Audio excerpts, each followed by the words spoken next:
सत्यं जय गुरुदेवाय नमः। सर्वस्त्र विद्यमान परम पूज्य स्वामी जी महाराज, परम पूज्य महान संत सम्राट जी महाराज के श्री चरणों में कोटि कोटि प्रणाम। आदि गंगा माता गोमती के श्री चरणों में कोटि कोटि प्रणाम।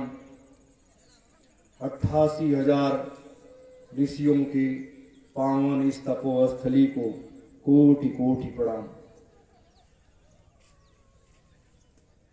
मेरे धर्म प्रेमी गुरु भाई बहनों, बच्चे और बच्चियों, आप सभी को सादर सत्यों। सुबह इस प्रातः बेला के इस आध्यात्मिक सत्संग सभा में हम आप सब बैठे हुए हैं। युग परिवर्तन सतयुग स्थापना महायज्ञ के धर्म ध्वजा के नीचे, उसके नीचे हम आप सब बैठे हुए हैं। यह अभी आप सबों के समझ में नहीं आ रहा होगा कि ये क्या है, हम क्यों यहां पर आए हैं। इसे भी आपको समझना आवश्यक है। आज का दिन, आज गुरुवार है, आज गुरु का दिन है। बहुत से लोग व्रत भी होंगे, बहुत से लोग नहीं होंगे। लेकिन मेरे धर्म प्रेमी गुरु भाई बहनों, ये काल का देश है, ये निरंजन का देश है। हम आप सब इस देश में रहते हैं और ये मनुष्य का शरीर जो हमें आपको मिला है, ये भी किराए का मकान है। किराए का मकान इसलिए है कि इसमें श्वासों की पूंजी हमें दी गई है कि इतनी श्वासों की पूंजी आपकी है, और ये श्वासों की पूंजी जिस दिन खत्म हो जाएगी, उस दिन इसमें बैठी हुई जीवात्मा अपने घर को चली जाएगी और ये शरीर यहीं पर इस मिट्टी में विलीन हो जाएगा। हमारे आपके नाते रिश्तेदार परिवार के लोग ले जा करके इसे शमशान घाट पर जला करके खाक कर देंगे और धीरे धीरे लोग भूल जाएंगे। लेकिन कुछ कार्य ऐसे होते हैं जो व्यक्ति इस मृतलोक में करके जाता है तो वो हमेशा जिंदा रहता है। उसके विचार, उसके कार्य हमेशा जिंदा रहते हैं। जैसे आज हम आप सब और गुरु के रूप में मान्यता देते हैं, उन्होंने ऐसा कार्य आकर के इस मृतलोक में किया है जिससे आज पूरा संसार उनकी पूजा करता है। तो संसार जब उनकी पूजा करता है तो हमें आपको भी कोई भी ऐसी चीज, ऐसी उत्पत्ति नहीं होती। सबको कष्ट होता है। जितने भी संत महात्मा, ऋषि मुनि, यति जति, देवी देवता जो कुछ आए, राम और कृष्ण, बुद्ध और कबीर जो भी आए, सबको मां के गर्भ में आना पड़ा और 9 महीने मां के गर्भ में रहने के बाद तब उनको बाहर आने का मौका मिला। जब हम इस मलमूत्र की गली में उल्टे लटके रहते हैं तो वहां कठोर साधना करते हैं। मां के पेट में रह करके हम कठोर साधना करते हैं और ईश्वर से प्रार्थना करते हैं कि हे प्रभु, मुझे कितनी जल्दी इससे निकाल लो, और जब मैं बाहर आप मुझे निकाल लोगे तो हम वहां जाएंगे और जैसा आप कहेंगे वैसा मैं करूंगा। कठोर साधना करूंगा और साधन भजन करूंगा। मैं कहीं भी इधर उधर विचलित नहीं हूंगा। ये जीवात्मा जब अंदर रहती है तो इस तरीके से वो प्रार्थना करती है। लेकिन जब बच्चा बाहर आता है, मां के गर्भ से बाहर आता है, तो उसे 1 साल तक तो ईश्वर बराबर याद दिलाता रहता है कि तुम यहां ये कह करके आए हो। और जब ईश्वर उसे दर्शन देता रहता है, 24 घंटे में कम से कम 5 बार वो दर्शन देता है, तो बच्चा जब ईश्वर को देखता है तो बहुत मुस्कुराता है और बहुत खुश होता है। और वो ये बार बार कहता है कि प्रभु, हम जरूर जो आपने बताया है हम वही करेंगे। लेकिन जब जैसे बच्चे की उम्र बढ़ती है, वो शिक्षा ग्रहण करने लगता है, माँ बाप उसे स्कूल में भेज देते हैं। स्कूल में जाने के बाद जब वो उस रास्ते पर वो चल पड़ता है तो अपना किया गया वादा वो भूलने लगता है। धीरे धीरे पारिवारिक रिश्तों में बंधने के बाद, सामाजिक रिश्तों में बंधने के बाद व्यक्ति जो है वो एक दूसरे रूप में आ जाता है और वो चीज भूल जाता है कि हमने अपने प्रभु से, परमात्मा से क्या वादा किया है। मेरे धर्म प्रेमी गुरु भाई बहनों, तो इसी को याद दिलाने के लिए बार बार इस मृतलोक में महात्मा आते रहते हैं समय समय पर, और वो जीवों का संभाल करते रहते हैं। जीवों का वो संभाल इसलिए करते हैं कि अगर महात्मा ना आए इस मृतलोक में तो ये जीवात्माएं एकदम से भटक जाएं, सारे के सारे लोग गलत रास्ते पर चले जाएं, कोई सही व्यक्ति इस मृतलोक में मिले ही नहीं।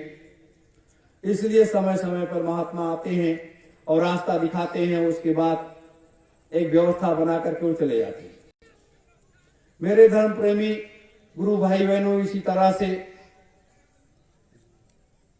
तमाम हजारों हजारों संत महात्मा ऋषि मुनि इस मृतलोक में आए और रास्ता दिखा करके चले गए। आज उसी क्रम में जब ये सारी स्थिति मृतलोक की गड़बड़ होने लगी तो सतपुरुष को इस मृतलोक में आना पड़ा।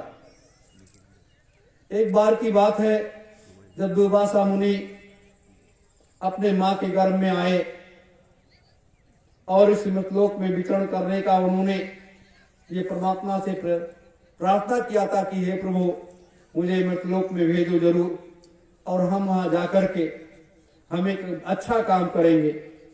लेकिन जब वो मां के गर्भ में आए, आने के बाद जब वहां की कष्ट तकलीफ है उनको महसूस होने लगी, तो 7 महीना भी नहीं बीता था और वो इतना परेशान विचलित हो गए। कहा, हे प्रभु, मुझे जल्दी से यहाँ इस गंदगी से निकालो, मुझे इस गंदगी से निकालो। परमात्मा ने कहा कि आपको जाने की ललक थी, इसलिए मैंने आपको भेजा है, तो इतनी जल्दी तो आपको निकाला नहीं जा सकता। उन्होंने मां के गर्भ में ही होते हुए और क्रोध में आकर के उन्होंने कहा, हे परमात्मा, अगर मुझे इस गर्भ से, इस गंदगी से मुझे बाहर नहीं निकालोगे तो मैं तुम्हें श्राप दे दूंगा कि तुम मृतलोक में समय समय पर तुमको भी इसी मलमूत्र की थैली में लटकना पड़ेगा और बार बार आना पड़ेगा। मां के गर्भ में क्रोधित अवस्था में दुर्वासा मुनि ने जब श्राप दे दिया परमात्मा को, भगवान को, प्रभु को, तो वो श्राप भगवान को आने जाने का एक रास्ता मिल गया और दुर्वासा मुनि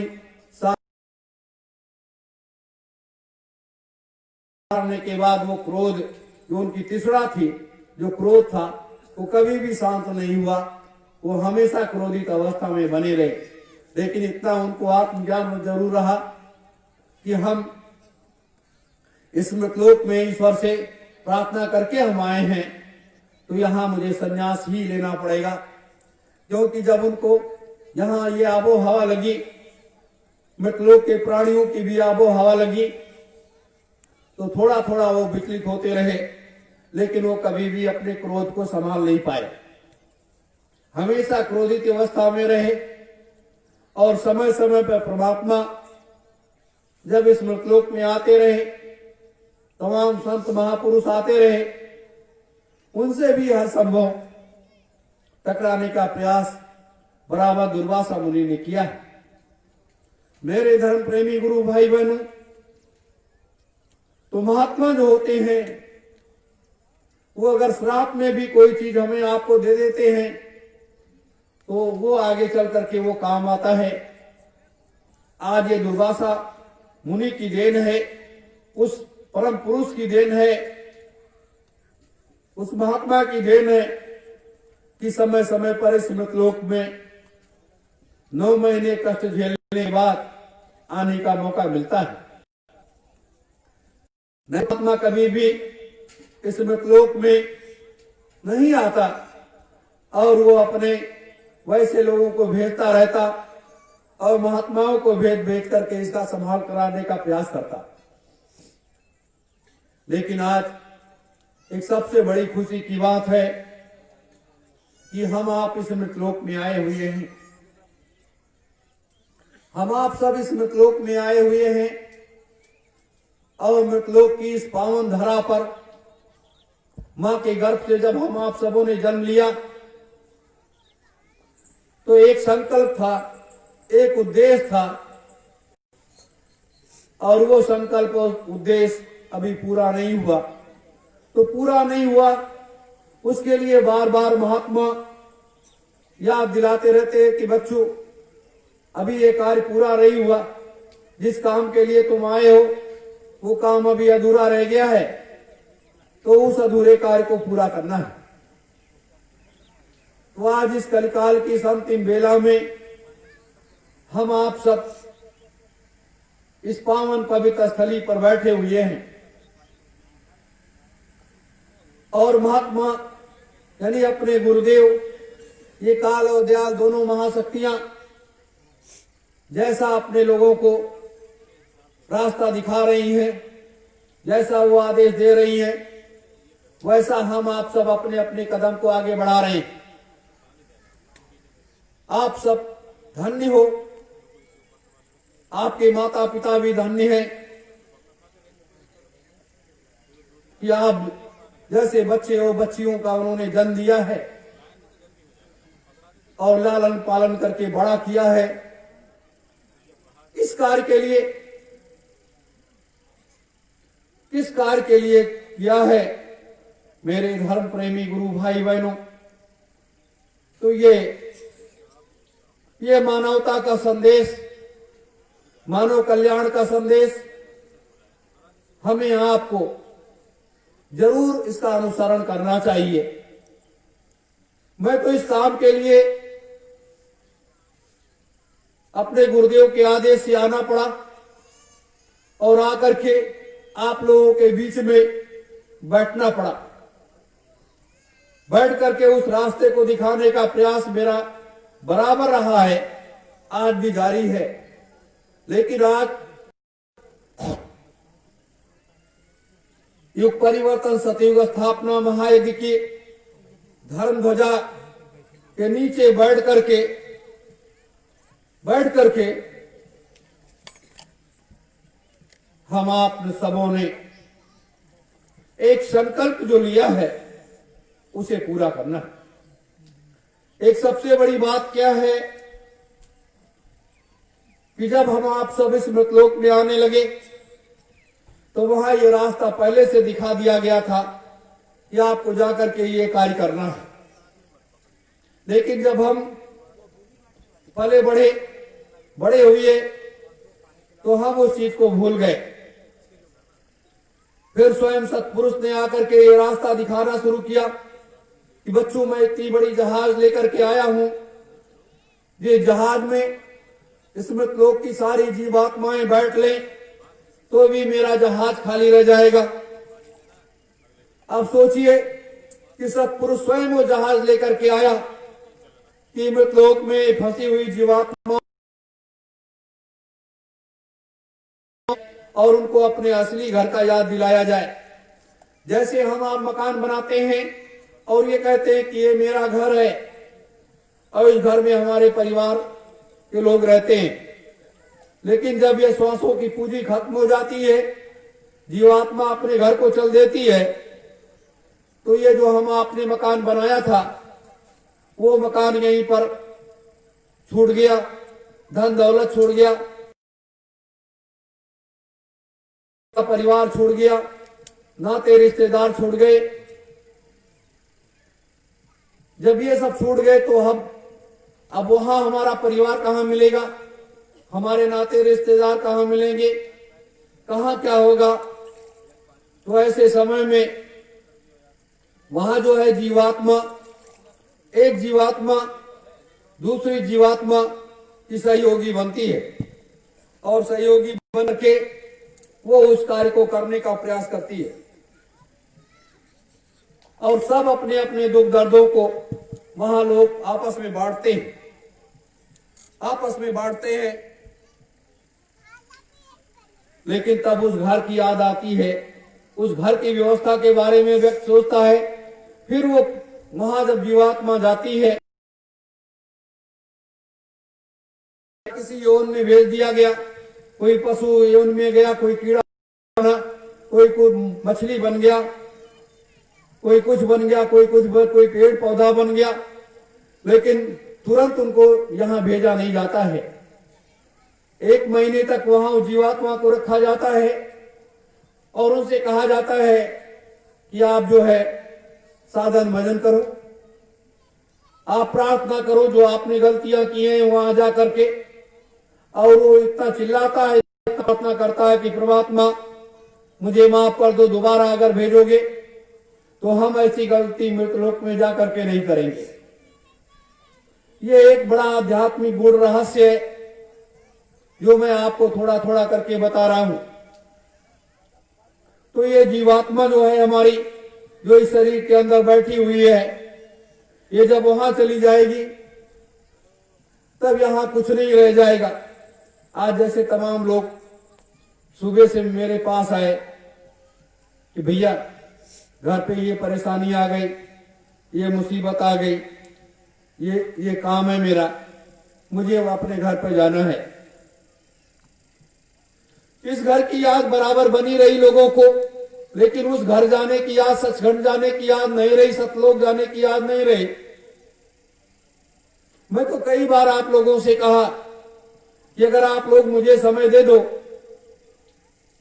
अगर मुझे आप लोग समय दे दो तो मैं 5 दिन 10 दिन में आपको उस सतलोक का सैर करा दूंगा, वहां तक आपको दिखा दूंगा और आप देख करके सब जगह, जब देख करके आप जब यहां पुनः वापस आओगे तो जब वापस आओगे तो आपकी वहां की स्मृति जो है वो कभी इधर उधर नहीं होगी। इसीलिए मैंने बार बार कहा कि मेरे धर्म प्रेमी गुरु भाई बहनों, अपने इस तीसरे नेत्र को, जिसे थर्ड आई कहते हैं, जिसे शिव नेत्र कहते हैं, इसको खोलने का प्रयास करो। अगर आपका ये खुल जाएगा तो आप कहीं भी रहिए संसार में, कोई बात नहीं, आपको हमेशा वो रास्ता आपको दिखाई देने लगेगा। लेकिन कभी भी हमारे धर्म प्रेमी गुरु भाई बहनों ने उस तरफ ध्यान नहीं दिया, सिर्फ किस तरफ ध्यान दिया, भूख, प्यास, नींद, घर गृहस्थी, इस तरफ ध्यान दिया। आपकी उम्र कितनी है? किसी की 5 साल है, किसी की 2 साल है, किसी की 10 साल है, किसी की 20 साल है, किसी की 50 साल, किसी की 100 साल है। तो जब ये 80 साल के बाद ये शरीर जब जर्जर होने लगेगा तो आप किसको याद करोगे? उस परमात्मा को याद करोगे, उस गुरु के याद करोगे। रात दिन आपकी आत्मा छटपटाएगी, चिल्लाएगी, क्योंकि आपका बचपना याद आएगा, आपकी जवानी याद आएगी, आपने जो कार्य किया है वो याद आएगा। तो आप चिल्लाओगे, छटपटाओगे और आपके बच्चे, आपकी बहू आपकी कोई सेवा नहीं करेंगे, कोई व्यवस्था नहीं देंगे। तब आप क्या करोगे? मेरे धर्म प्रेमी गुरु भाई बहनों, तो आज जरूरत यह है कि हमें इस शरीर को सुरक्षित बचा करके रखना। इस शरीर में कहीं कमजोरी नहीं आने पाए, कहीं बीमारी नहीं आने पाए, कहीं किसी प्रकार की दुख तकलीफ नहीं आने पाए। और जब हमारी जीवात्मा ये शरीर यहां से छोड़ करके जाए तो इस शरीर को किसी प्रकार की कोई तकलीफ नहीं हो और किसी से हमने कभी सेवा न ली हो, तो लोग कहते हैं कि ऐसा व्यक्ति बहुत अच्छा था, उसकी अच्छी मौत मिली।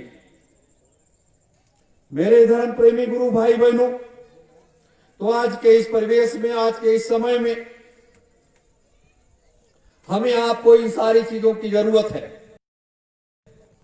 ये मैं इसलिए बता रहा हूं आपको कि अगर आप इन चीजों को समझ गए तो कहीं किसी प्रकार की कोई मुसीबत परेशानी नहीं आएगी। आज जैसे ये परिवर्तन सतयुग स्थापना महायुग की धर्म ध्वजा फहर रही है, कोई भी दुख तकलीफ आपके पास है, कोई भी परेशानी है, आप सुबह शाम जाकर के प्रार्थना करो कि हे परमात्मा, मेरे ऊपर ये विपत्तियां हैं, ये परेशानी है, और मेरी विपत्तियों परेशानी को आप दूर करो। आप ही मेरे तारणहार हो। और उसका 5 परिक्रमा लगा लो, इसका 5 परिक्रमा लगा लो।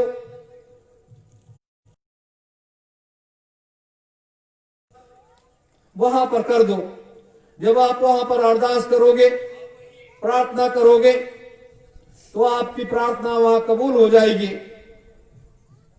और आपकी प्रार्थना सुनने के बाद ईश्वर आपकी मदद के लिए दौड़ पड़ेगा और आपके घर परिवार में जितने भी कष्ट हैं, मुसीबतें हैं, परेशानियां हैं, वो सब दूर हो जाएंगे। ये मैं इसलिए कह रहा हूं कि आज भी हर व्यक्ति परेशान है, किसी न किसी प्रकार से उसके ऊपर तमाम विपदाएं हैं, लेकिन इसे हमें आपको समझना पड़ेगा। जिस दिन इसे आप समझ जाओगे, और कैसे समझ जाओगे, जैसे आज बृहस्पतिवार है, अपने तमाम धर्म प्रेमी गुरु भाई बहन सुबह से सूर्यास्त तक सत्योम जय गुरुदेवाय नमः का अपने मुखारबिंद से उच्चारण करेंगे। और इस महामंत्र का उच्चारण होते ही व्यक्ति का जीवन खुशहाल होने लगता है। तो ऐसे समय में हमें आपको भी इस कार्य को करना चाहिए। क्यों करना चाहिए? क्योंकि आने वाली मुसीबतों से, आने वाली परेशानियों से, आने वाली विपदाओं से यही एक ऐसा महामंत्र है जो हमें, आपको और इस संसार को बचा लेगा। ये एक बहुत बड़ी चीज है जो अपने गुरुदेव ने, दोनों महापुरुषों ने मिलकर के दिया है। आज जैसे बहुत से लोग कहते हैं क्या है, संगत प्रेमी कहते हैं, कुछ लोग कहते हैं कि हम तो जय गुरुदेव के हैं, हमसे सत्योम से क्या लेना देना। लेकिन जय गुरुदेव क्या है और सत्योम क्या है, जब आप इसी राज रहस्य को नहीं समझ पाए, तमाम लोग जय गुरुदेव परिवार के अलग हुए, ये परिवार अपना बिखरा, तो उसमें लोग नहीं समझ पाए कि जय गुरुदेव क्या है और सत्योम क्या है। इसीलिए पहले से संत सम्राट जी ने एक नारा दिया था कि सत्योम नाम जो है वो मेरा नहीं है। उन्होंने कहा कि मेरा नाम सत्योम नहीं है, सत्योम नाम तो सत्पुरुष का है, सत्योम नाम सत्पुरुष का है। और सबका मालिक कौन है? उन्होंने कहा सबका मालिक जो है वो सत्पुरुष है।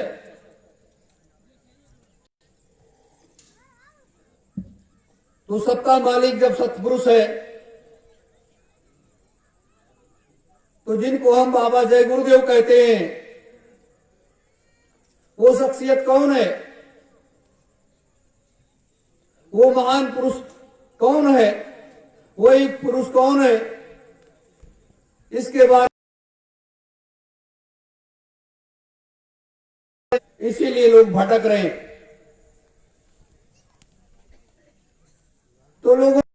नहीं चाहिए, उनको भी जानना चाहिए साधना। अगर साधना करते तो उनको मालूम होता कि सत्योम क्या है।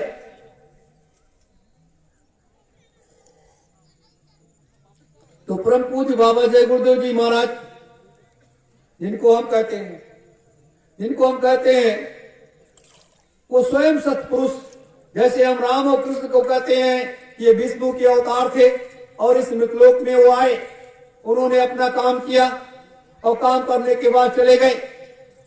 वैसे जब सत्पुरुष यहां पर आए, वो काम कर रहे हैं, लगे हुए हैं, अपना काम कर रहे हैं, तो इसमें भेद नहीं होना चाहिए कि हम अपने परमपिता का नाम ले रहे हैं, जिन्होंने ये सब कुछ बनाया है, जिन्होंने ब्रह्मा विष्णु महेश को भी बनाया, निरंजन को बनाया, 33 करोड़ देवी देवताओं को बनाया, सबको बनाया, 84 लाख जीव बनाए, ये पृथ्वी, ये आकाश, ये तारे, ये नदी नाले, सब कुछ उन्होंने बनाया। तो अगर हम प्रथम नाम उनका ले रहे हैं, अपने पिता का, परम पिता का नाम ले रहे हैं, तो इसमें बुराई क्या है? इसीलिए सत्योम नाम सत्पुरुष का है। और परम पूज्य बाबा जय गुरुदेव जी महाराज ने जय गुरुदेव नाम हमें आपको बताया। अब जय गुरुदेव नाम जगाया किसने? दादा गुरु जी महाराज ने तो जय गुरुदेव नाम दिया नहीं, जय गुरुदेव नाम स्वयं बाबा जी ने जगाया और जगाने के बाद कठोर साधना किया। लेकिन साधना जब वो निकले 10 जुलाई 1952 से, तो उन्होंने एक नारा दिया, जय गुरुदेव। अब उस जय गुरुदेव के राज रहस्य को जानने किसी को नहीं दिया। इतना जरूर कहा कि भाई मेरा नाम तो जय गुरुदेव नहीं है।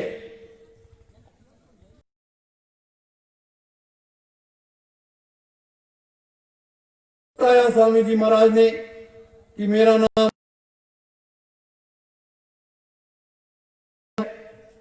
सोचिए,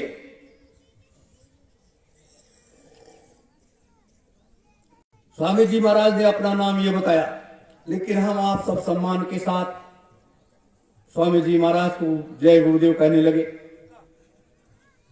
और ये भी बार बार उन्होंने बदला। पहले उन्होंने कहा कि जय गुरुदेव नाम भगवान का है, फिर उन्होंने कहा कि जय गुरुदेव नाम जो है परमात्मा का है। तो जय गुरुदेव नाम जो परमात्मा का है, भगवान का है, फिर कुछ समय के बाद कहा कि नहीं, जय गुरुदेव नाम तो प्रभु का है।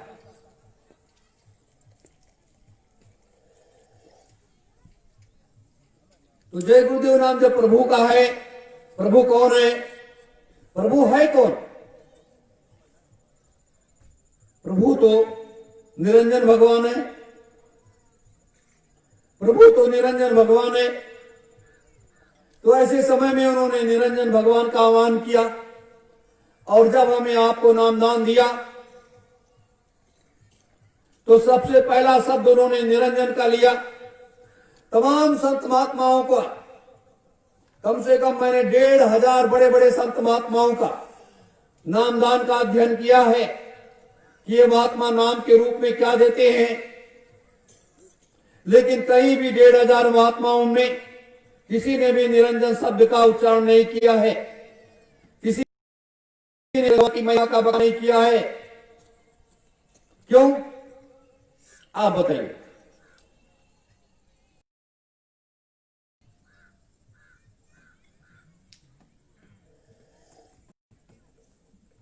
तो ये नाम एक पवित्र नाम है। अब 21 अगस्त 2020 से ये नाम बदल गया, प्रभु का था वो भी बदल गया। उस राज रहस्य को परम पूज्य स्वामी जी महाराज ने खोल करके रखा कि जय गुरुदेव नाम निरंजन भगवान का है। जय गुरुदेव का असली नाम क्या है? निरंजन भगवान है। तो आज जय गुरुदेव नाम जब निरंजन भगवान का हम आप कहते हैं तो कुछ लोग अपने संग प्रेमी जन तकलीफ होती है कि ये तो हमने प्रभु सुना था। आपने प्रभु सुना था, लेकिन वो समय था जब आपसे भगवान परमात्मा प्रभु कहलाया गया। लेकिन आज जब समय ये आया तो जय गुरुदेव नाम निरंजन भगवान का है, और निरंजन भगवान के इस स्थली पर हमें आपको आना पड़ा। तो जितना भी 30-35 करोड़ लोग गुरु भाई बहनों ने परम पूज्य स्वामी जी महाराज ने नामदान दिया, तो वो क्या है? निरंजन भगवान के इस तपाई हुई तपोस्थली पर हम बैठे हैं। इस भूमि पर बैठ करके उन्होंने 2 लाख वर्ष तक साधना किया। कुल मिलाकर के उन्होंने 8 लाख वर्ष की साधना किया है निरंजन भगवान ने। अब बताइए 8 लाख वर्ष की साधना कितनी बड़ी साधना होती है कि स्वयं सतपुरुष को, परम पिता को इस मृतलोक में आना पड़ा, और एक अपने पिता के दर्शन के लिए निरंजन भगवान ने जिद कर लिया कि जब तक आपका मैं दर्शन नहीं कर लूंगा तब तक मैं अपनी साधना भक्ति में कोई कमी नहीं लाऊंगा।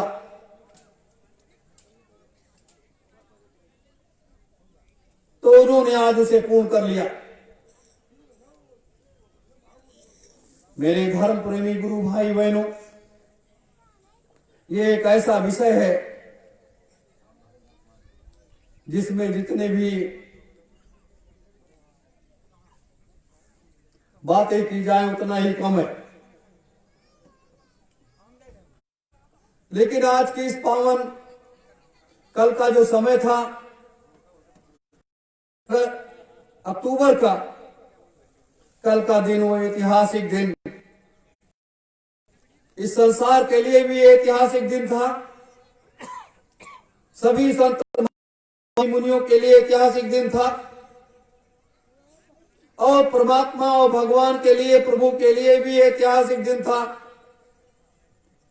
और समस्त संत महात्माओं के लिए भी ऐतिहासिक दिन था।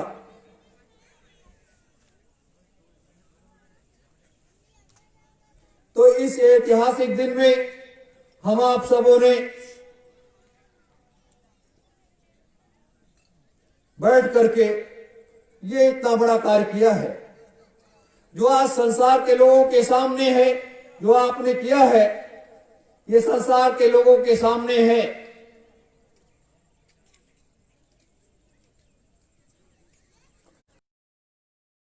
ऊपर जिम्मेदारी आ गई है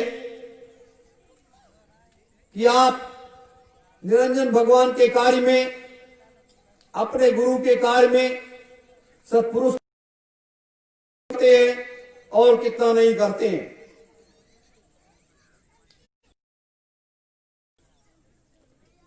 मेरे धर्म प्रेमी गुरु भाई बहनों, में हम आप सब एक ताकत बन करके और एक शक्ति के रूप में आपको उभरना होगा।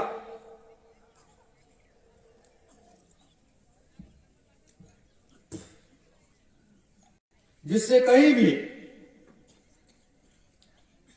और हमारे आप सबों के ऊपर अपने गुरुदेव गर्व किया करते हैं। उन्होंने हजारों बार कहा कि आगे चलकर जो काम भी करेंगे और भजन भी करेंगे, काम भी करेंगे, भजन भी करेंगे, तो कौन से बच्चे हैं? वो आप ही लोग हो जिसे आपको काम भी करना है और भजन भी करना है। भजन का मतलब साधना।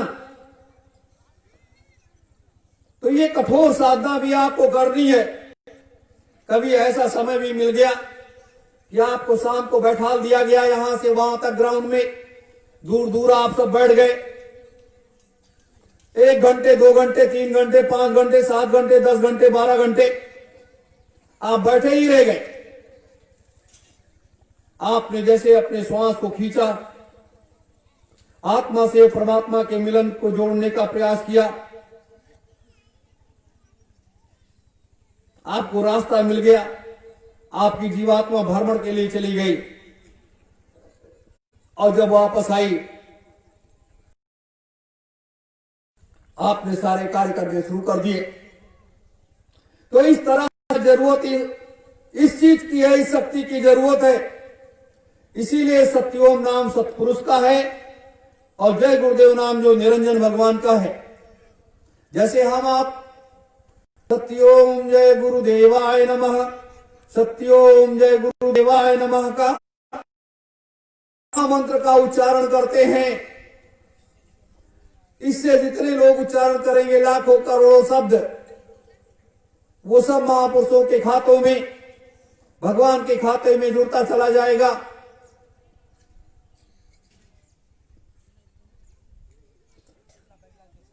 जब ये जुड़ता चला जाएगा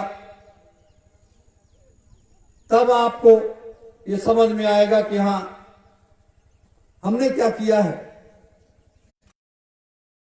तो आप सबों ने बहुत मेहनत किया है। जैसे आप सब धूप में बैठे हो, धूप की तपिश, सूर्य भगवान की तपिश आपके ऊपर पड़ रही है। अब इस गर्मी को अगर आप बर्दाश्त कर ले गए तो आध्यात्मिक शक्ति, आध्यात्मिक पावर को भी आप बर्दाश्त कर सकते हो। नहीं तो अगर आज ऐसे आप खाली बैठे हैं, आपके अंदर आध्यात्मिक शक्ति का संचार हो जाए तो आप उसे संभाल ही नहीं पाओगे। कहीं किसी को शराब दे दोगे, कहीं किसी को आशीर्वाद दे दोगे, कहीं किसी को कुछ दे दोगे। 2 महीने में वो शक्ति आपकी समाप्त हो गई। और जब 2 महीने में वो शक्ति समाप्त हो गई तो आप फिर वैसे हो गए, फिर मांगने आए कि भैया मुझे तो दे दो, मेरी तो खत्म हो गई, मैंने ऐसे ऐसे दुरुपयोग कर दिया। तब तो दोबारा तो वो आपको मिलेगी नहीं। इसलिए मैं कहता हूं कि अपनी शक्तियों को संभाल करके रखो।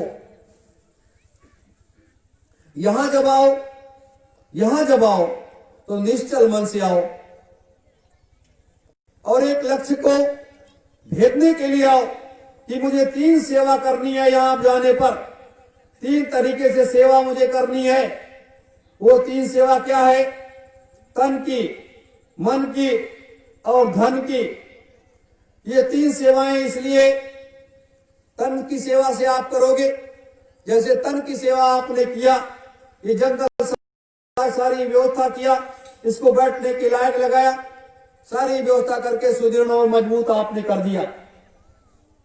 मन की सेवा क्या है कि मन तो बड़ा चलायमान है, ये इधर उधर भागता है। और मन को रोकने के लिए अगर आपका मन भागने लगे, मन को खींच करके अपने अंतर में बैठा लो और उससे पूछो कि भाई आप क्यों भाग रहे हो, क्या कारण है। तो इस मन की सेवा में आप सिमरन, ध्यान, भजन करो और सत्योम जय गुरुदेवाय नमः का ये इस महामंत्र का उच्चारण जरूर करो। ये क्या है? ये आपको एक रास्ता दिखा देगा। आपको माला की भी जरूरत नहीं है। हाथ पैर धुल लो और पलथी मार करके बैठ जाओ।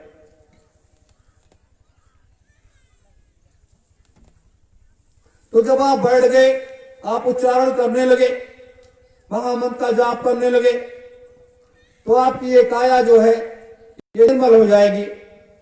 आपके अंदर जो तमाम बुराइयां हैं ये दूर हो जाएंगी और आप जो साधना करोगे, जो शक्ति अर्जित करोगे, वो एक परिवर्तन, सतयुग स्थापना, आप अपनी शक्ति का प्रयोग करोगे और कुछ शक्ति आप दोगे, उस शक्ति को महात्मा ट्रांसफर कर लेंगे अपने पास, तो उससे बड़े से बड़ा काम हो जाएगा। तो अपने गुरुदेव इस तरीके से अपने लोगों को बनाना चाहते हैं। तो ये मन की सेवा आपकी हो गई। युग परिवर्तन, सतयुग स्थापना महायज्ञ के लिए आपने जो साधन भजन किया, उसमें से 25% यहां पर ट्रांसफर हो गया आपका, और जब 25% आपने दे दिया तो ये मन की सेवा है। इसीलिए महात्माओं ने कहा है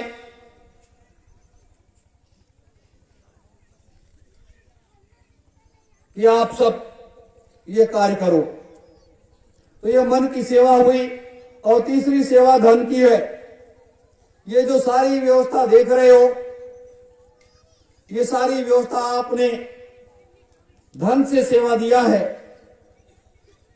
और जब धन की सेवा जो आपने मेहनत मजदूरी करके, खेती बाड़ी करके, नौकरी चाकरी धंधे करके आपने जो कमा, उसमें से 10-5% आपने दे दिया और उसके बदले ये सारा कार्य हो रहा है, पूरा हो रहा है।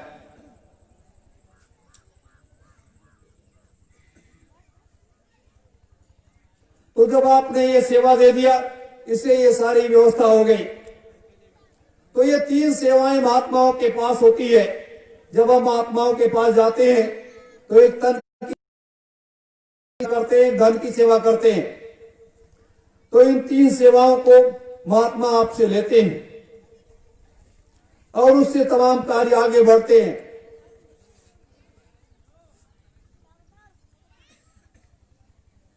मेरे धर्म प्रेमी गुरु भाई बहनों, तो आज जब आपने तीनों सेवाएं दी हैं तब इतना बड़ा कार्य पूरा हुआ है।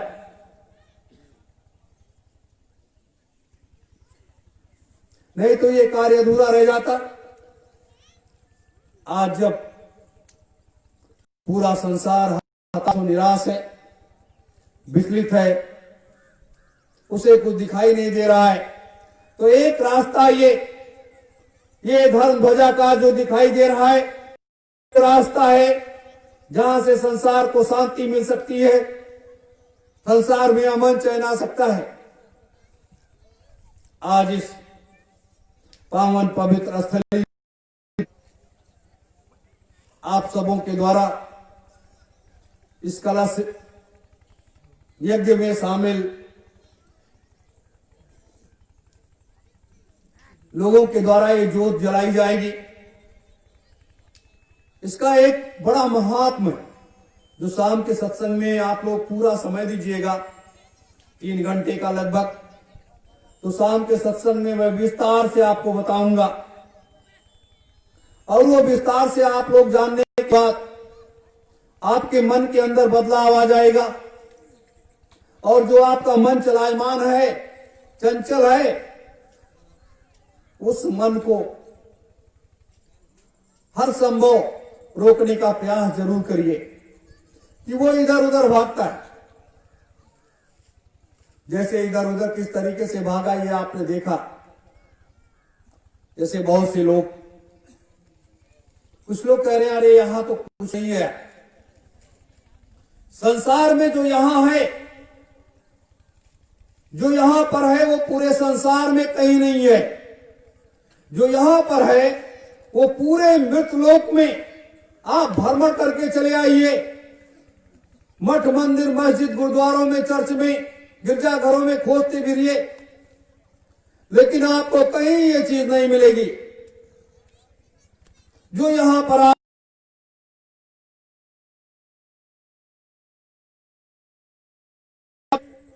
जिसको सुनने के लिए देवता भी प्रार्थना परमात्मा से करते हैं कि हे परमात्मा, मुझे भी मनुष्य के रूप में इस मृतलोक में भेज दो और जहां पर मैं जाकर के ऐसी अवतारी शक्तियों का मैं देववाणी अपने कानों में सुन सकूं और उस रास्ते पर चल सकूं। लेकिन हम आप सब छोटे छोटे लोग कभी इस पर विचार नहीं करते। ये शरीर, इस शरीर को चलाने के लिए पानी की भी आवश्यकता पड़ती है और अन्न की भी आवश्यकता पड़ती है।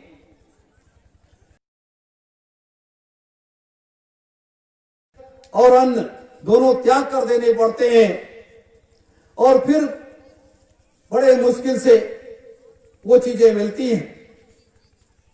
तो आज आपके सामने मैंने जो इस सब संक्षिप्त आध्यात्मिक सत्संग सभा में मैंने जो बात आपके बीच में रखी है, इसका जरूर आप लोग चिंतन मनन जरूर करिए,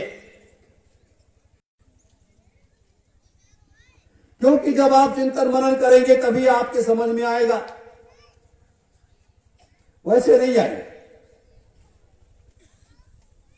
और आगे क्या होने जा रहा है, अपने स्वामी जी महाराज संत सम्राट जी कहा करते थे कि नारी निंदा न करो, नारी नर की खान, और नारी से ही उत्पन्न होते धुर फैला समान।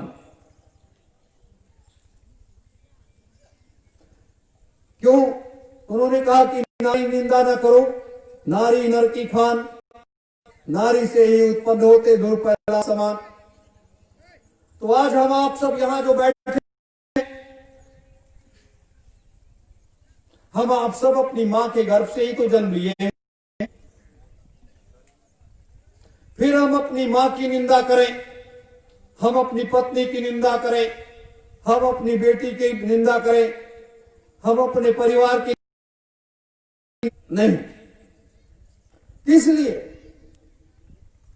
क्योंकि ये तो देवी का रूप होती है, इसको जैसा भी चाहो तो इसे प्राप्त कर सकते हो। आज ये देवी बैठी हुई है, ये बच्चियां बैठी हुई हैं, अगर साधना करने लगे तो पुरुष को साधना करने में 8 घंटे का समय लगता है। किसी चीज को अगर आपको जगाना है, कोई चीज आपको सिद्ध करनी है, तो आपको 8 घंटे अगर आप कंटिन्यू बैठ जाते हैं तो 8 घंटे में वो चीज आपको मिल सकती है। और देवियों का क्या है, पुरुषों का क्या है कि नाभि से उनका जुड़ाव, नाभि से उनका जुड़ाव सीधे जो है यहां तीसरे नेत्र से होता है। क्योंकि ये जो मंदिर है, इस मंदिर में जो देवता बैठा हुआ है वो दरवाजा बंद होता है। ये दरवाजा खोलने के लिए बड़ी कठोर साधना करनी पड़ती है। और देवियों का क्या होता है कि वो 2 घंटे में चाहे ले, 2 घंटे में इस महामंत्र को या कोई भी चीज को वो सिद्ध कर सकती हैं और उस दरवाजे को खोल सकती है। ये मंदिर में जो दरवाजा बंद है, हमारी देवियों के दोनों वक्षस्थल से उसके तार, और जब उसके तार जुड़े होते हैं वो दरवाजा बंद नहीं होता, वैसे बंद किया जाता है। और जब वो साधना करती हैं, देवियां जब हमारी साधना करती, उस साधना का शुभारंभ होता है और वो तेजी के साथ उठ करके होते हुए वो ब्रह्म और खुल जाता है। ये इसका एक बहुत बड़ा रीजन है। लेकिन हमारी देवी उतना समय उनको मिल नहीं पाता है जिससे वो ऐसा कुछ कर सके। तो आज हम अपनी माताओं बहनों से, बच्चियों से ये जरूर प्रार्थना करेंगे कि वो जो आपको नामदान अपने गुरुदेव ने दिया है, जो दिया है, उसका जरूर आप सुमिरन ध्यान भजन तो करें ही, लेकिन सुबह शाम या रात में आप बिस्तर पर गए, बैठ करके उस पर बायां पैर आपने नीचे किया, दाहिना ऊपर किया, और फिर बायां हाथ नीचे किया और दाहिना ऊपर किया। हल्का सा श्वास को ऊपर खींचो और खींचने के बाद सत्योम जय गुरुदेवाय नमः, सत्योम जय गुरुदेवाय नमः, ऐसे करके उच्चारण करना शुरू करो। अगर 2 घंटे किसी दिन धीरे धीरे आपका अभ्यास बन जाएगा, और एक दिन बृहस्पतिवार का दिन चुन लीजिए, गुरु का दिन चुन लीजिए, अपने गुरु का प्रतिबिंब लगा लीजिए, ज्योत को जला लीजिए और 2 घंटे के लिए बैठ जाइए। आप 2 घंटे बैठ जाएंगे, आपका शिव नेत्र खुल गया, तीसरा नेत्र आपका खुल गया और आप बड़ी आसानी के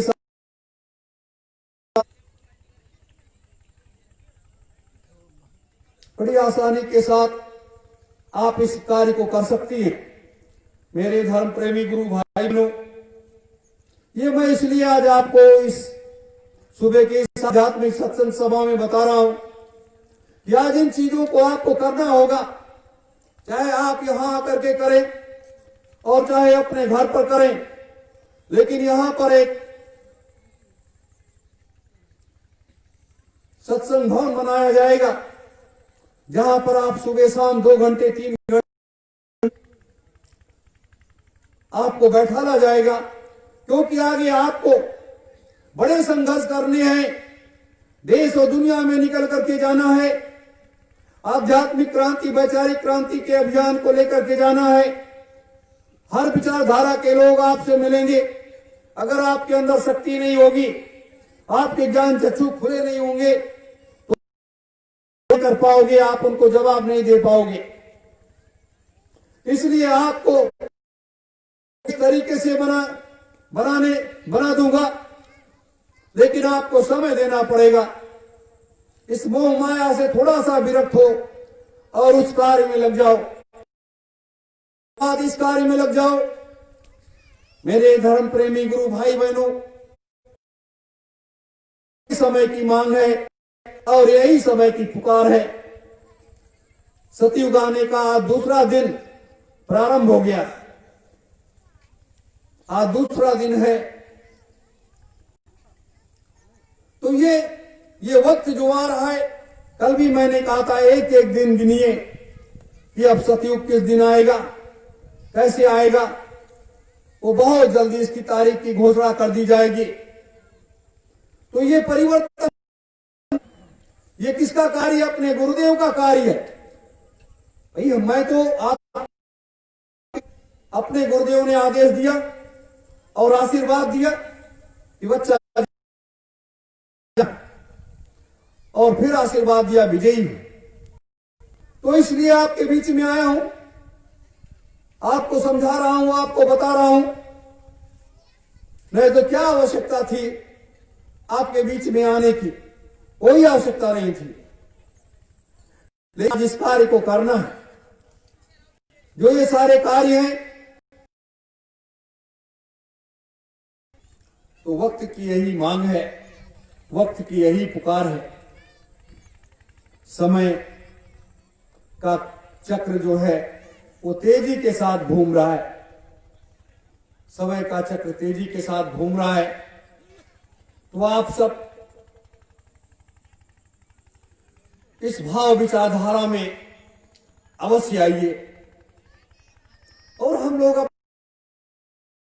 इधर उधर में जाया कर देते हैं, ये भी समय जाया न करिए। आगे भंडारे का कार्यक्रम आएगा, उसमें मैं चाहता हूं कि आप लोग 5 दिन का भरपूर समय दें और 5 दिन में आपको इस योग्य में बना कि वाकई आप जैसे हमारे कई ऐसे राष्ट्रभक्तों ने, कई ऐसे संत महात्माओं ने वो कार्य करके दिखाया है। तो वो क्या करके दिखाया है? हमारे राष्ट्रभक्तों ने आजादी के आंदोलन में हंसते हंसते फांसी के फंदे को चूम लिया। ब्रिटिश गवर्नमेंट की चूल्हे हिल गई। भगत सिंह, चंद्रशेखर आजाद, राम प्रसाद बिस्मिल, अशफाक उल्लाह जैसे, राजेंद्र लहड़ी जैसे, रोशन सिंह जैसे लोग, वो भी तो बच्चे थे, वो भी किसी की मां के बच्चे थे। वो भी 18 साल, 15 साल, 20 साल, 25 साल के थे। हमारे देश में एक युवा सन्यासी ऐसा हुआ जिसे हम स्वामी विवेकानंद के रूप में जानते हैं। पूरी दुनिया में सनातन हिंदू धर्म की ध्वज को लगा दिया और पूरी दुनिया को अपने चरणों में झुका लिया। किसका कमाल था? उनके गुरु का। उनके गुरु ने आशीर्वाद दिया था और आदेश दिया था कि इस कार्य को आपको पूरा करना है।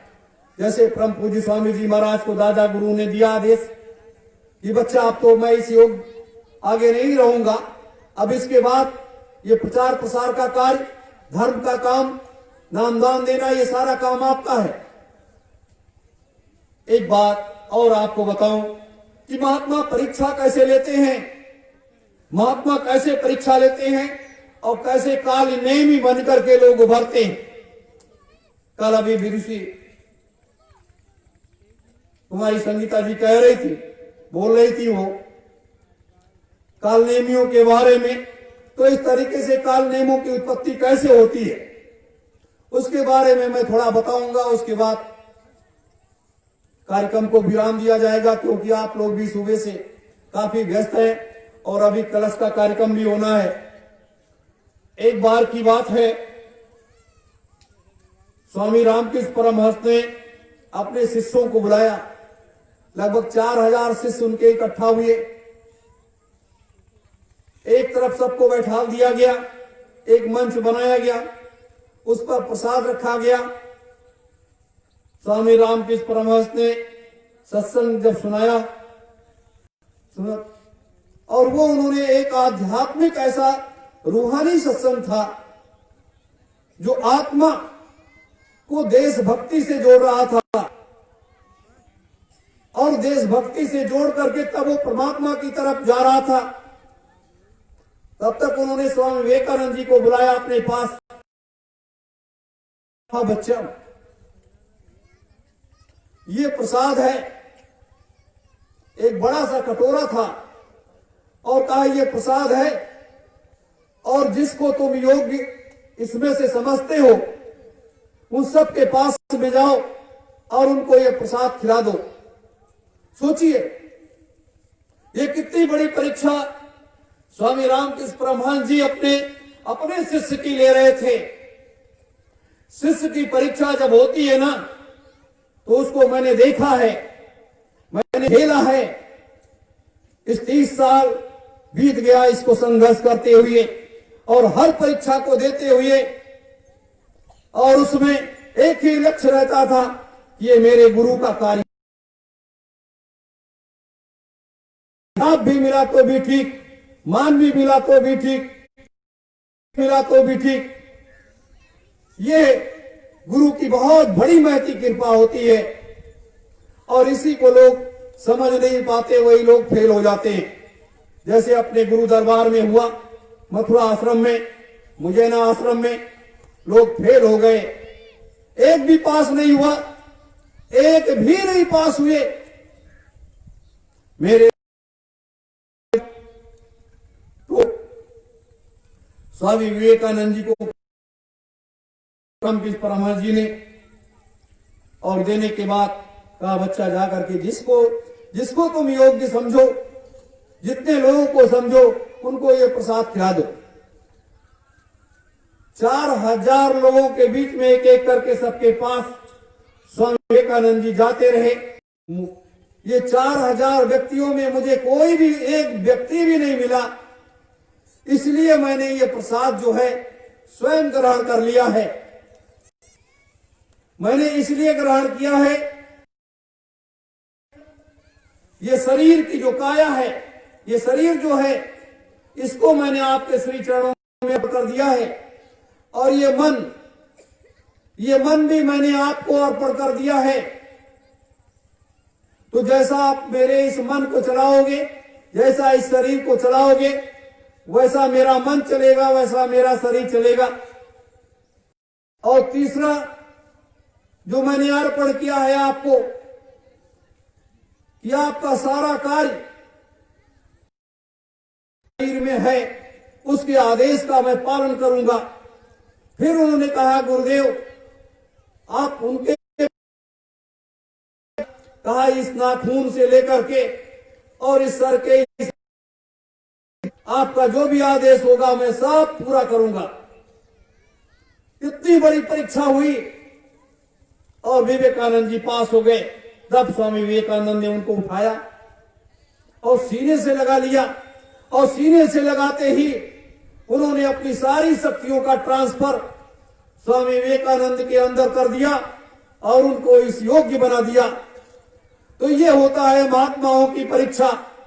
महात्मा धन दौलत से परीक्षा नहीं लेते, महात्मा प्रचार कार्य से भी परीक्षा लेते हैं, लेकिन जब आप सब कुछ अर्पण कर दोगे तब आप पास हो पाओगे। वहां धन की भूख नहीं होती, वहां आत्मा आत्मा की भूख होती है, और आत्मा आत्मा की भूख होती है कि आप अपने गुरु में अपने को विलीन कर दो। और जब आप अपने को अपने गुरु में विलीन कर दोगे, गुरु अपने को आपके अंदर विलीन कर देगा, तब वहां पर एक शक्ति की उत्पत्ति होती है, वहां पर एक शक्ति होती है, क्योंकि गुरु की शक्ति सबसे बड़ी शक्ति मानी गई है। और इस लोक में, इन लोकों में गुरु के महात्म के आगे सब कुछ फेल है। ब्रह्मा विष्णु चरणों में लौटते रहते हैं, हजारों ब्रह्मा, हजारों विष्णु, हजारों महेश, हजारों हजारों देवी देवता सुबह शाम ऐसे सिद्ध संतों के आगे साष्टांग। मेरे धर्म प्रेमी गुरु भाई बहनों, तो गुरु के महत्ता की उतना ही कम है। मैंने इन दोनों महापुरुषों के सानिध्य में रह करके मैंने देखा है, मैंने सीखा है, मैंने जाना है कि परीक्षा क्या चीज होती है। परीक्षा हर तरीके से होती है, और जब सारी परीक्षाओं में आप पास हो जाओगे तब गुरु आपको आदेश भी दे देगा और आशीर्वाद भी दे देगा। आज 35 करोड़ लोग अपने धर्म प्रेमी गुरु भाई बहन जुड़े हुए थे स्वामी जी महाराज के साथ में, लेकिन एक भी व्यक्ति को उन्होंने आदेश और आशीर्वाद नहीं दिया कि जाओ सतयुग लाने का कार्य प्रारंभ करो। मात्र एक व्यक्ति जिसको उन्होंने बचपन से पाला पोसा बड़ा किया, और उसके बाद उन्होंने एक कार्य का आदेश दिया कि बच्चा ये कार्य करना है। स्वामी जी महाराज ने कहा कि चले जाओ संत सम्राट जी के पास चले जाओ, और जैसा वो बताएं वैसा आपको काम करना है। वो जैसा बताते रहे मैं करता रहा। उनका आदेश, दोनों महापुरुषों का आदेश जब मिलता है, उस कार्य को मैं आगे कदम बढ़ा देता हूं। आज बहुत से लोगों ने ये बहुत सी चीजें की, लेकिन ये परीक्षा कैसी हुई है उसके बारे में मैं शाम को बताऊंगा कि कितनी परीक्षाएं देने के बाद, कितनी परीक्षा मैंने दी है, तब जाकर के आज इस योग्य समझ करके अपने गुरुदेव ने इस कार्य की एक बहुत बड़ी जिम्मेदारी, सब तो आए 10,000, 20,000, 50,000 साल की व्यवस्था बना करके चले गए, लेकिन 2,03,000 वर्षों की व्यवस्था बनाने का श्रेय हमें और आप सबको मिल रहा है। ये नहीं खाली हमें मिल रहा है, आप सबको, सभी को मिल रहा है ये सारा श्रेय। तो इसमें पीछे न रहो। ये काल माया का देश है, और इस काल माया के देश में इसे सीधे कहा गया ये निरंजन का देश है, लेकिन निरंजन ने कभी जिम्मेदारी नहीं ली। आज बहुत से लोग कहते हैं कि अरे ये निरंजन की बात करते हैं, अपने संगत प्रेमी जन कहते हैं, तो नामदान में जो पहला शब्द स्वामी जी महाराज ने निरंजन का दिया है उसको लोग काट दें, उसको हटा दें। आज तिवारी जी भी नामदान दे रहे हैं, वो भी निरंजन का शब्द हटा दे। जितने लोग ऐसा कह रहे कर रहे हैं, तो निरंजन का शब्द हटा देना। निरंजन को सतपुरुष ने, जब सतपुरुष ने आदेश दिया, प्रूम को गिजा करके ये आदेश बताओ कि तुम्हारे परम पिता का ये आदेश हुआ है कि यहाँ ये व्यवस्था जो मृतलोक की व्यवस्था है उसको देखना है, करना है, तो साफ उन्होंने मना कर दिया कि नहीं, जब तक हमारे परम पिता का दर्शन नहीं हो जाएगा जब तक मैं कोई जिम्मेदारी नहीं संभालूंगा। 8 लाख वर्ष तक उन्होंने साधना किया, कोई जिम्मेदारी नहीं संभाली। तो उपहार के रूप में भगवान शिव को यह व्यवस्था दिया गया कि आप जब जब मृतलोक में किसी प्रकार की कोई गड़बड़ी फैलने लगे या कोई ऐसी अव्यवस्था फैलने लगे तो आप इसका संहार कर देना, समाप्त कर देना। तो ये भगवान शिव को जिम्मेदारी भगवान शिव कल तक इस जिम्मेदारी को चला रहे थे, लेकिन कल से 21 तारीख से अब जाकर के निरंजन भगवान ने अपनी जिम्मेदारी कल से संभाल लिया। ये जिम्मेदारी अब उन्होंने जाकर के कल से संभाली। तो अब आप देखो कि ये कितना बड़ा खेल है, कितना बड़ा राज्य रास है, जो आज तक कोई भी संत महात्मा नहीं प्रदर्शित कर पाए। हम आपको ये नहीं बताने आए कि हमारे पूर्वज भगवान राम थे, उन्होंने क्या किया, हमारे पूर्वज कृष्ण ने, उन्होंने क्या किया, बुद्ध ने क्या किया, किसने क्या किया। इन्होंने समय के हिसाब से जो भी अवतारी शक्तियां आई, उन्होंने कार्य किया। वो हमारे आदर्श है, वो हमारे पूजनीय हैं, वो प्रार्थनीय है। सुबह शाम हम उनकी पूजा करते हैं, प्रार्थना करते हैं, आरती करते हैं। जैसे आज आदि गंगा माता गोमती की हम प्रार्थना आरती करते हैं, आदि शक्ति की प्रार्थना करते हैं, पवन सुत हनुमान जी की प्रार्थना करते हैं। अब जैसे प्रार्थना हम क्यों शुरू की हनुमान जी की, ये हनुमान जी एक ऐसी शक्ति है कि जिनको कहीं भी बैठा दिया जाए, उस सुरक्षा को दे दी जाए, तो वो पूरी जिम्मेदारी के साथ उसको निर्वहन करते हैं, कहीं भी किसी को कुछ नहीं होने देते। तो कल से ये जिम्मेदारी, इसीलिए पहले से हम लोग उनकी प्रार्थना आरती करते थे, कल से उनकी जिम्मेदारी इस धर्म ध्वजा के पास लग गई कि अब आप इसकी व्यवस्था, आप देख रेख आप करोगे, सारी जिम्मेदारी आप। तो ये इतनी बड़ी चीज है, ये इतनी बड़ी शक्ति है।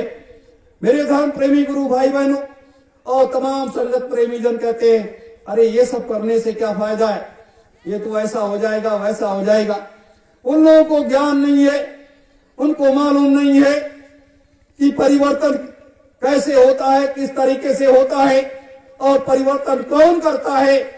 कह देने से कि कलयुग जा रहा है और सतयुग आ रहा है, कहने से न कलयुग कभी जाएगा और न कभी सतयुग आएगा। इसके लिए कर्म करना पड़ता है, प्लेटफॉर्म तैयार करना पड़ता है, उन शक्तियों की तलाश करनी पड़ती है। और बिना शक्ति के, बिना तपोबल से आप कोई भी काम, संसार की व्यवस्था नहीं बदल सकते, युग की व्यवस्था नहीं बदल सकते, एक राजा को आप नहीं हटा सकते, एक गांव क्षेत्र की व्यवस्था को नहीं बदल सकते। बिना शक्ति के आप कुछ नहीं कर सकते। सत्संग क्या है?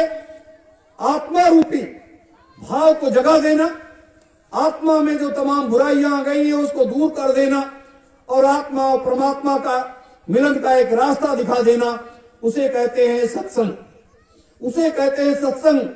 जैसे जब भगवान बुद्ध का आगमन हुआ, वो समय ऐसी स्थिति आई, परिस्थिति आई, उन्होंने रास्ता दिखाया लोगों को।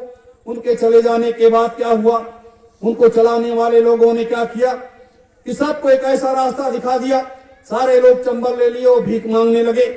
बुद्धम शरणं गच्छामि, धर्मम शरणं गच्छामि का नारा देने लगे और सारे लोग भिक्षा मांगने लगे। अहिंसा की बात पूरे दुनिया में होने लगे। ऐसे समय में आदि गुरु शंकराचार्य का आगमन हुआ और उन्होंने फिर ये देखा कि जब सारे लोग इस रास्ते पर चले जाएंगे तो खेती बाड़ी कौन करेगा, राज्य की व्यवस्था को चलाएगा कौन, कैसे क्या होगा, ये सारी व्यवस्था तो बिगड़ जाएगी। तो सारी व्यवस्था संभालने के लिए आदि गुरु शंकराचार्य को आना पड़ा और अपनी छोटी सी उम्र से बड़ा संघर्ष करना पड़ा। मेरे धर्म प्रेमी गुरु भाई बहनों, तो आज उस चीज की जरूरत है, आज उस चीज की आवश्यकता है कि आज पूरे संसार में इतनी बड़ी गड़बड़ियां फैल गई हैं, इतनी बड़ी अव्यवस्था फैल गई है और इसको बचाने के लिए कोई तैयार नहीं है। 1 करोड़ 3 लाख महात्मा सनातन हिंदू धर्म में है और उसके बाद अन्य धर्मों में है, जैन धर्म, यहूदी धर्म, फारसी धर्म, बौद्ध धर्म, मुस्लिम धर्म, सिख धर्म, तमाम धर्मों में, पंथों में तमाम साधु संत हैं।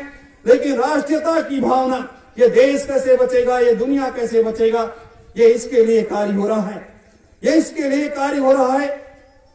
स्वामी जी महाराज ने यही 1997 की यही भूमि है, यही नैमिषारण का ऊपर क्षेत्र है, यहां पर उन्होंने कहा था, एक बात कही थी कि बच्चों, मैं सतयुग का बीज बोने आया हूं, मैं सतयुग का यहां पर बीज बोने आया हूं और ये बीज जब मैं बो दूंगा, बो दिया है, ये एक दिन अंकुरित होगा, पौधा बनेगा और पेड़ बन जाएगा।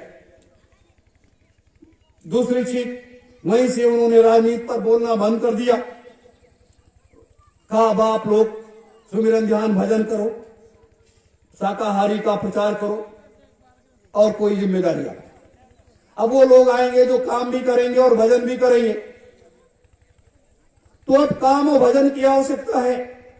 ये सत्यओम जय गुरुदेवाय नमः ये भजन ही है, ये वो भजन है, ये वो प्रार्थना है कि सब कुछ आप में समाहित हो जाए। मेरे धर्म प्रेमी गुरु भाई बहनों, तो आज ये वक्त आया है और हम आपको मालिक ने इस योग्य समझा है, इस योग्य समझा है, इसीलिए तो जिम्मेदारियां दी गई हैं। तो समय को देखते हुए हम आप सब इस कार्य को बहुत बड़ी जिम्मेदारी समझें।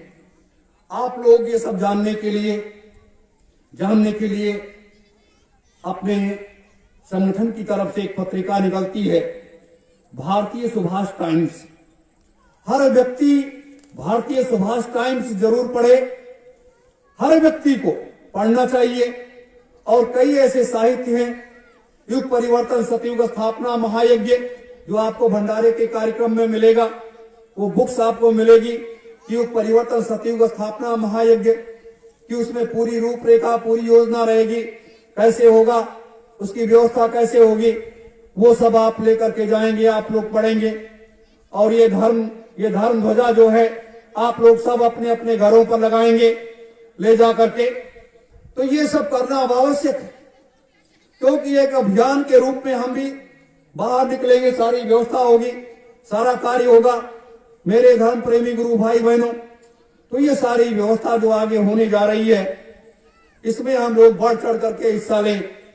और शाम के इस आध्यात्मिक सत्संग सभा में आप लोग फिर बैठेंगे और आपको विस्तार से, अभी कल तक का समय है, हम आपको विस्तार से 2-2, 3-3 घंटे आपको विस्तार से बताएंगे।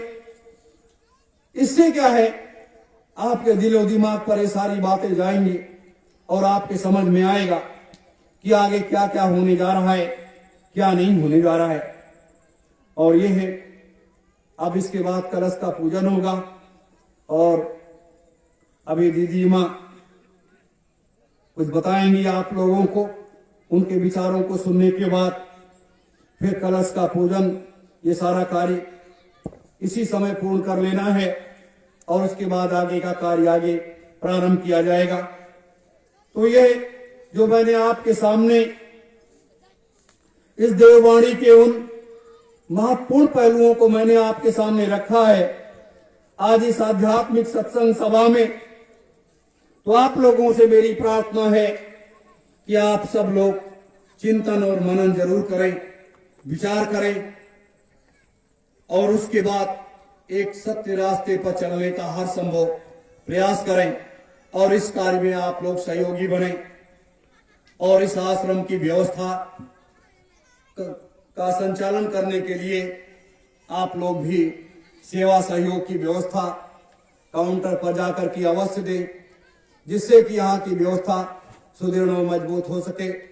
बस इन्हीं शब्दों के साथ आप सभी धर्म प्रेमी गुरु भाई बहनों को सादर सत्यओम जय गुरुदेव।